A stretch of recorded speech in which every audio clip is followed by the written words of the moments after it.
Welcome to the EQ Video Tip. I'm your host, Eric Forsetter. As always, we have a show that's full of great research. Before we get to that, let's jump into the goals of EQ Video Tip.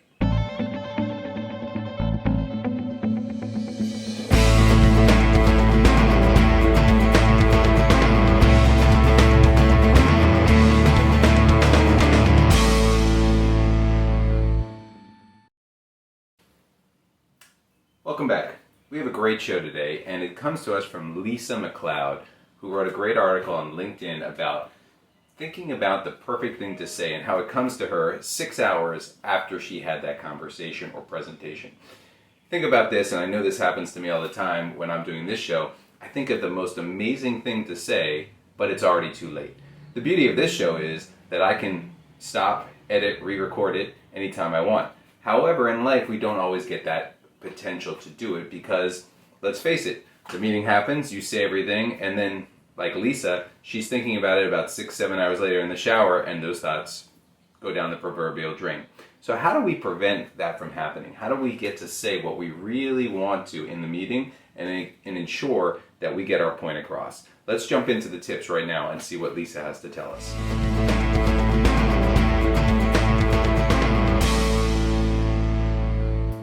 Tip number 1, don't respond too quickly. And it's an EQ tip that we use all the time. Take a pause.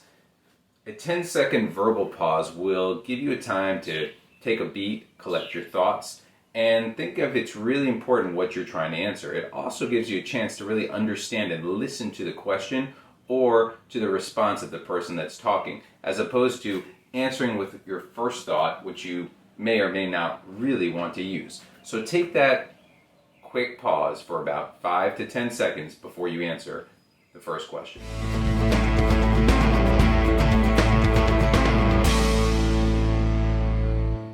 Tip number 2, after that pause, ask a question. Sounds pretty simple, but before jumping in with your conclusion and knowledge that you know exactly what the right answer is, take a second to ask something like, could you tell me what prompted this decision of yours? Or could you give me an example or something? Why do you think this happens this way? This gives you more time to think about your answer, but also refines the point that the person asking you the question or comment is doing. So take a moment to ask a question.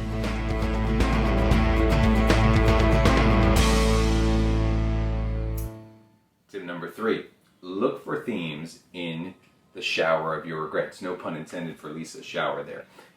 But seriously, take a look and think about what happens every time. Are you too aggressive? Are you passive? Do you not voice up your disagreement? Whatever it might be, if you continue to exude this type of behavior, think about how you can reflect on it and use it to your advantage the next time you're in a conversation and want to voice your opinion the right way. Think about it before the conversation occurs as well and say to yourself, this time I'm going to voice my opinion, but not in a bossy way, as an example. Take your time, again, as always, and use tips 1 and 2 in conjunction with tip number 3.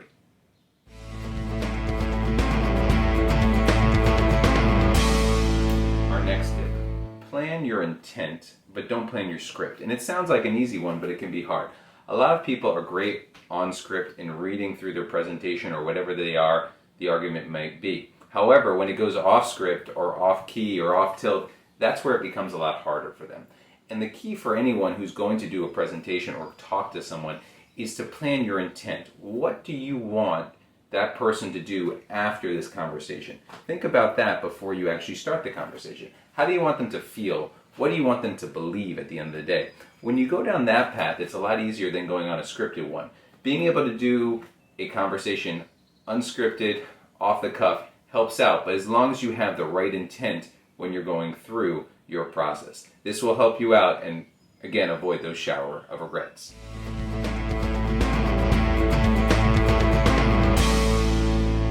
Our last tip. Now, despite doing tips 1 through 4, we still make mistakes, and that's okay. You should be able to go back and say what you thought about. For example, you may think in the shower, oh, I wanted to say this, but I ended up saying something else. That's all right. It's okay to say to someone, after reflecting on our conversation yesterday or reflecting on our discussion, I wish I said this, or I think I didn't convey something the way that I really wanted to.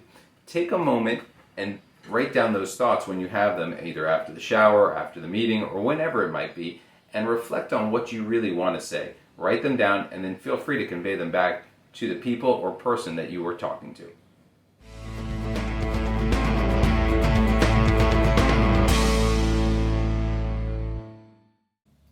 That concludes this week's EQ video tip. Hopefully the tips help you out and you will be able to use them in your life, both personal and professional. Here's a quick recap of what we went through.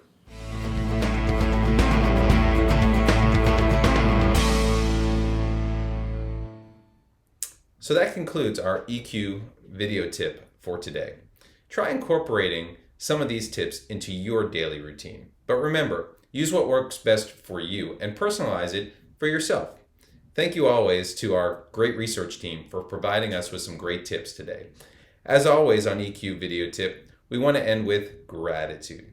So thank you for watching. We really appreciate it. Here are some resources that you can use if you want more information on EQ going forward. Thank you again, and we look forward to seeing you in the next episode. Thank you.